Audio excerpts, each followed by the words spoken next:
അസ്സലാമു അലൈക്കും വറഹ്മത്തുള്ളാഹി വബറകാതുഹു. അൽഹംദുലില്ലാഹ് അസ്സലാത്തു വസ്സലാമു അലാ റസൂലിഹിൽ അമീൻ വഅലാ ആലിഹി വസഹ്ബിഹി അജ്മഈൻ. അമ്മാ ബഅദ്. സുന്നത്തുർ റസൂൽ ആദാബുൽ കലാം, സംസാര മര്യാദകൾ, ഭാഗം 4. 11 കാര്യങ്ങൾ കഴിഞ്ഞ ക്ലാസ്സുകളിൽ നാം മനസ്സിലാക്കുകയുണ്ടായി. 12ാമത്തേത് 3 ആളുകൾ ഇരിക്കുന്ന സന്ദർഭത്തിൽ അതിൽ ഒരാളെ ഒഴിവാക്കിക്കൊണ്ട് 2 ആൾ സ്വകാര്യ സംസാരത്തിൽ ഏർപ്പെടാൻ പാടില്ല എന്ന മര്യാദയാണ്. അൻ അബ്ദില്ല ഖാല ഖാല റസൂലുള്ളാഹി സ്വല്ലല്ലാഹു അലൈഹി വസല്ലം ഇദാ കുൻതും സലാസ ഫലാ യതനാജ ഇത്നാനി ദൂനൽ ആഖർ ഹത്താ തഖ്തലിതു ബിന്നാസ് മിൻ അജ്ലി അൻ യുഹ്സിനഹു. ബുഖാരി, മുസ്ലിം. അൻ അബ്ദില്ല, അബ്ദുല്ലാഹി ഇബ്നു മസ്ഊദ് റളിയല്ലാഹു അൻഹുവിൽ നിന്ന് റിപ്പോർട്ട് ചെയ്യുന്നു, നബി സല്ലല്ലാഹു അലൈഹി വസല്ലം പറഞ്ഞു, നിങ്ങൾ 3 പേരുണ്ടെങ്കിൽ ഫലാ യതനാജ ഇത്നാനി ദൂനൽ ആഖർ, ഒരാളെ കൂട്ടാതെ 2 ആളുകൾ സംസാരത്തിൽ ഏർപ്പെടരുത്, സ്വകാര്യ സംസാരത്തിൽ ഏർപ്പെടരുത്, നിങ്ങൾ ജനങ്ങളുമായി കൂടിക്കലരുന്നത് വരെ. കാരണം അത് അയാളെ, അതായത് ആ 3ാമത്തെ ആളെ ദുഃഖിപ്പിക്കും എന്നതാണ്. അപ്പോൾ 3 ആളുകൾ ഉള്ളപ്പോൾ ഒരാളെ ഒഴിവാക്കിക്കൊണ്ട് 2 ആളുകൾ സംസാരിക്കാൻ പാടില്ല. സംസാരിക്കുകയാണെങ്കിൽ വേറെ ആളുകളുമായി കൂടിക്കലരണം എന്നാൽ അതിൽ കൂടുതൽ ആളുകൾ ഉള്ളിടത്ത് ആവാം എന്നർത്ഥം. ഇതിനുള്ള കാരണം നബി സല്ലല്ലാഹു അലൈഹി വസല്ലമ തന്നെ വിശദീകരിച്ചു. ഒരാളെ മാറ്റി നിർത്തി സംസാരിക്കുമ്പോൾ ഈ സംസാരം മാറ്റി നിർത്തപ്പെട്ട ആൾക്ക് ദുഃഖമുണ്ടാക്കാം. ഒന്നുകിൽ അയാൾ വിചാരിക്കും, ഞാൻ ഇവരുടെ നിലവാരത്തിൽ സംസാരിക്കാൻ പറ്റിയ ആളല്ല, അതുകൊണ്ട് എന്നെ മാറ്റി നിർത്തിയതാണ്. അല്ലെങ്കിൽ അവർ 2 പേരും എന്തെങ്കിലും ഒരു ഗൂഢമായ കാര്യങ്ങൾ ആലോചിക്കുകയാണ്. അല്ലെങ്കിൽ എനിക്കെതിരിൽ അവർ എന്തോ കാര്യങ്ങൾ ആസൂത്രണം ചെയ്യുന്നു എന്നിങ്ങനെയൊക്കെയുള്ള തോന്നലുകൾ മാറ്റി നിർത്തപ്പെട്ട ആളുടെ മനസ്സിൽ ഉണ്ടാകാൻ സാധ്യതയുണ്ട് എന്നർത്ഥം. വിശുദ്ധ ഖുർആൻ സൂറത്തുൽ മുജാദലയിലെ 10ാമത്തെ വചനത്തിൽ ഇന്നമൻ നജ്വ മിനശ് ശൈത്വാൻ, സ്വകാര്യ സംസാരങ്ങൾ പിശാചിൽ നിന്നുള്ളവ തന്നെയാണ്. ലിയഹ്സുനല്ലദീന ആമനു, വിശ്വസിച്ച ആളുകളെ ദുഃഖത്തിലാക്കുന്നതിന് വേണ്ടി. ഒരുതരം പിശാചിന്റെ പ്രവർത്തനങ്ങളിൽ പെട്ടതായിട്ടാണ് ഇത്തരം സംസാരങ്ങളെ വിശുദ്ധ ഖുർആൻ ഉണർത്തിയിട്ടുള്ളത്. അങ്ങനെ സംസാരിക്കുമ്പോൾ അത് അവിടെയുള്ള മറ്റു വിശ്വാസികളെ ദുഃഖിപ്പിക്കും എന്നും ഖുർആൻ ഉണർത്തിയിട്ടുണ്ട്. ഇനി ഒരു സദസ്സിൽ 10 പേരുണ്ട് എന്ന് വിചാരിക്കുക. എങ്കിൽ അവിടെ ഒരാളെ മാറ്റി നിർത്തിക്കൊണ്ട് 9 ആളുകൾ സംസാരിച്ചാലോ അതും ഈ പറഞ്ഞ ഹദീസിന്റെ പരിധിയിൽ വരും. മാത്രമല്ല, അത് 3 ആളുള്ളിടത്ത് 2 ആളുകൾ മാറി നിന്ന് സംസാരിക്കുന്നതിനേക്കാൾ അപകടകരമാണ്. കാരണം അത്രയും ആളുള്ളിടത്ത് ഞാൻ മാത്രം മാറ്റി നിർത്തപ്പെടുന്നു എന്ന ഒരു തോന്നൽ കൂടുതൽ ദുഃഖത്തിന് അയാൾക്കത് കാരണമായി തീരും. ഇനി ഒരു സദസ്സിൽ 3 പേരുണ്ട്. അതിൽ ഒരാൾക്ക് അറിയാത്ത ഒരു ഭാഷയിൽ മറ്റു 2 ആളുകൾ സംസാരിക്കുക. ഉദാഹരണത്തിന് മാതൃഭാഷയ്ക്ക് പുറമെ 2 ആളുകൾക്ക് വേറെ ഒരു ഭാഷ അറിയാമെന്ന് വിചാരിക്കുക. 3ാമത്തെ ആൾക്കാകട്ടെ അയാളുടെ മാതൃഭാഷ മാത്രമേ അറിയുകയുള്ളൂ. അപ്പോൾ അയാൾക്ക് മനസ്സിലാകാത്ത ഒരു ഭാഷയിൽ 2 ആളുകൾ സംസാരിക്കുന്നത്, ഇവിടെ ഉറക്കെയാണ് സംസാരിക്കുന്നത് എങ്കിൽ പോലും സ്വകാര്യ സംസാരം എന്ന് പറഞ്ഞതിൽ ഇതും ഉൾപ്പെടുന്നു എന്ന് പണ്ഡിതന്മാർ വിശദീകരിച്ചതായി കാണാം. കാരണം അപ്പോൾ അയാൾ ചിന്തിക്കും, ഇതുവരെ സംസാരിച്ച ഭാഷ മാറ്റി അവർ സംസാരിക്കുന്നത് എനിക്ക് മനസ്സിലാകാതിരിക്കാനാണ്. അല്ലെങ്കിൽ മുകളിൽ പറഞ്ഞതുപോലെയുള്ള സംശയങ്ങൾ അയാൾക്ക് ഉണ്ടാകാൻ സാധ്യതയുണ്ട്. അതുകൊണ്ട് തന്നെ ഉറക്കെ സംസാരിച്ചാൽ പോലും ഈ സന്ദർഭത്തിലുള്ള 2 പേരുടെ സംസാരം വിലക്കപ്പെട്ട സംസാരത്തിന്റെ പരിധിയിൽ വരും എന്നതാണ്. അതുപോലെ തന്നെ മുകളിൽ ഹദീസിൽ പറഞ്ഞു, ഹത്താ തഖ്തലിതു ബിന്നാസ്, നിങ്ങൾ ജനങ്ങളുമായി കൂടിക്കലരുന്നത് വരെ ഈ സംസാരം പാടില്ല. അപ്പോൾ വേറെ ആളുകൾ ഉള്ളിടത്ത് വെച്ചാണെങ്കിൽ ഇത്തരമൊരു തെറ്റിദ്ധാരണ ഉണ്ടാകാൻ സാധ്യതയില്ല എന്നർത്ഥം. അല്ലെങ്കിൽ ഒരു സദസ്സിൽ തന്നെ 4 പേരുണ്ട്.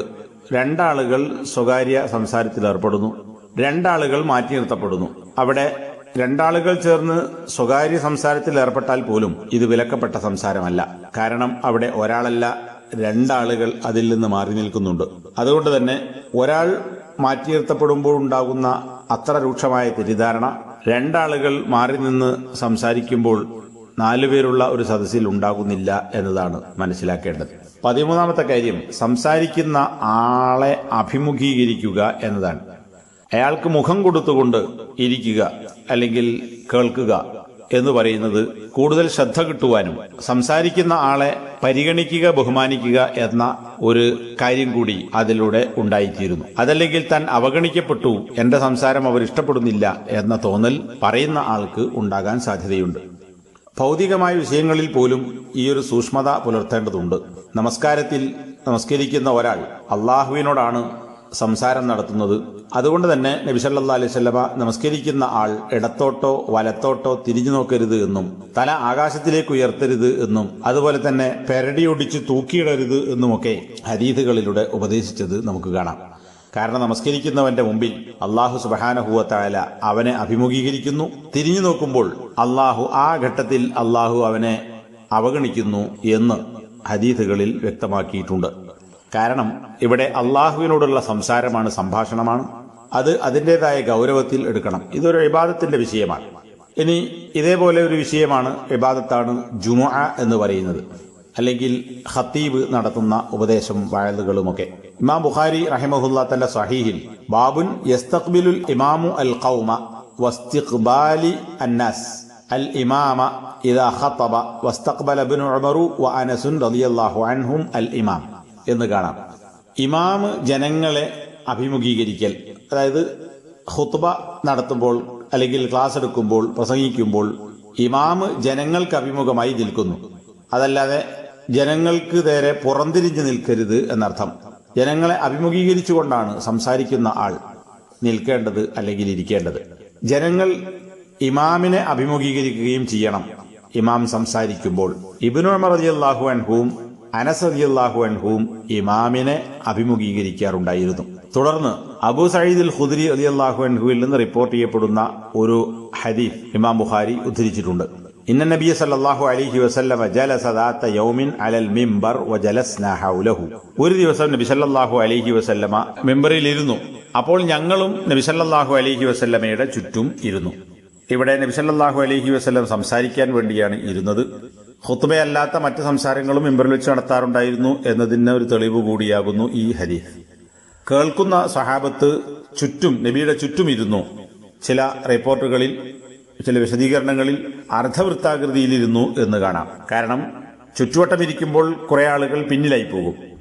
എന്നാൽ അതില്ലാതിരിക്കാൻ ഉപദേശം നടത്തുന്ന പ്രവാചകന്റെ ചുറ്റുഭാഗത്തായി അർദ്ധവൃത്താകൃതിയിൽ ഇരിക്കുക, അതായത് നബിയുടെ മുന്നോട്ടുള്ള ഭാഗത്ത് എന്നർത്ഥം. ഇത് കൂടുതൽ ശ്രദ്ധ ലഭിക്കുന്നതിന് കാരണമാകും. ഈ റിപ്പോർട്ടുകളും ഹദീസും വിശദീകരിച്ചുകൊണ്ട് ഇബ്നു ഹജറുൽ അസ്ഖലാനി ഫത്ഹുൽ ബാരി 2-ാം വാള്യം 402-ാമത്തെ പേജിൽ പറഞ്ഞത് കാണാം. വമിൻ ഹിക്മത്തി ഇസ്തിഖ്ബാലിഹിം ലിൽ ഇമാമി അത്തഹയ്യുഉ ലിസമാഇ കലാമിഹി. ഖത്തീബിനെ അല്ലെങ്കിൽ ഇമാമിനെ, സംസാരിക്കുന്ന ആളെ അഭിമുഖീകരിക്കുക എന്നതിന്റെ ഹിക്മത്തിൽപ്പെട്ടതാണ് അയാളുടെ സംസാരം ശ്രദ്ധിക്കുന്നതിന് വേണ്ടി തയ്യാറെടുക്കുക എന്നത്. അതുപോലെ സംസാരിക്കുന്ന ആളുടെ സംസാരം ശ്രദ്ധിക്കുന്നതിലുള്ള അയാളോട് സ്വീകരിക്കേണ്ടുന്ന നല്ല മര്യാദകളിൽപ്പെട്ട ഒരു കാര്യം കൂടിയാകുന്നു അയാളെ അഭിമുഖീകരിച്ചിരിക്കുക എന്ന് പറയുന്നത്. വാഖബൽ അലൈഹി ബിജസദിഹി വ ഖൽബിഹി. അയാൾ മുഖം കൊണ്ട് സംസാരിക്കുന്ന ആളെ അഭിമുഖീകരിക്കുകയും അതുപോലെ തന്നെ തന്റെ ശരീരവും ഹൃദയവും കൊണ്ട് മുന്നിടുകയും തന്റെ മനസ്സിന്റെ സാന്നിധ്യവും ഉണ്ടെങ്കിൽ കാന അദ്ആ ലിതഫഹുബി മൗഇദതിഹി വ മുവാഫഖതിഹി ഫീമാ ശുരിഅ ലഹു അൽ ഖിയാമു ലി അജ്ലിഹി. അത് ഉപദേശം നടത്തുന്ന ആളുടെ ഉപദേശത്തെ ഗ്രഹിക്കുവാൻ ഏറ്റവും വലിയ പ്രേരകമായി തീരും. അതുപോലെ തന്നെ നിയമമാക്കപ്പെട്ട കാര്യത്തോട് യോജിക്കുന്നതിനും അത് പ്രേരകമായി തീരും എന്നർത്ഥം.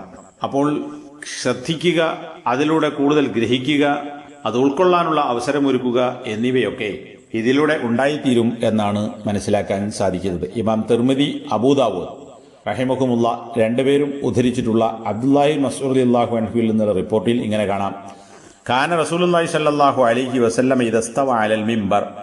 നബി സല്ലല്ലാഹു അലൈഹി വസല്ലം മിംബറിൽ നേരെ നിന്നു കഴിഞ്ഞാൽ ഇസ്തഖ്ബൽനാഹു ബിവുജൂഹിന, ഞങ്ങളുടെ മുഖങ്ങൾ കൊണ്ട് നബി സല്ലല്ലാഹു അലൈഹി വസല്ലമെ മുന്നിടുമായിരുന്നു, അഭിമുഖീകരിക്കുമായിരുന്നു. അപ്പം മുഖം നബിയുടെ നേരെ തിരിക്കും എന്നർത്ഥം പ്രവാചകൻ ഉപദേശത്തിനായി മിമ്പറിൽ കയറിയാൽ.